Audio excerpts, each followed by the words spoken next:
اینجا جا داره یادی کنیم از شجاعت جوانهای دیگه‌ای که جان عزیز خودشون رو از دست دادن.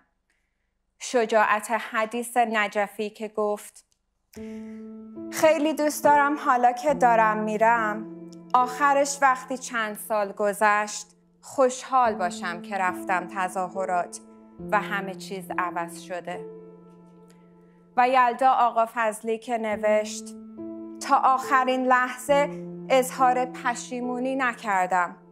تو پروندم نوشته مجرم. اظهار پشیمونی نکردم. من اینطوری بودم. همینه که هست. و حمیدرضا روحی که نوشت اگه اینترنت رو تا ابد قطع کردن میخوام این آخرین پست من باشه. زنده باد زن. زنده باد آزادی. زنده باد ایران.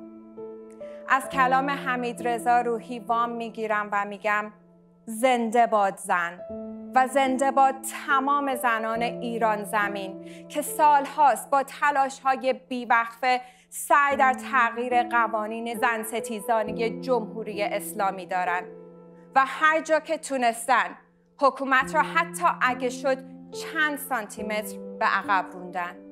بسیاری از زنان در این سالها 2 انتخاب در پیش رو داشتن.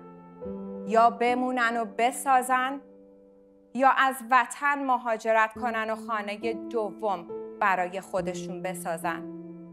و بسیاری از همین دسته دوم در خانه دومشون ثابت کردن که زن ایرانی هر جا که باشه میتونه با قدرت فرمان زندگی خودش رو به دست بگیره و پیش بره.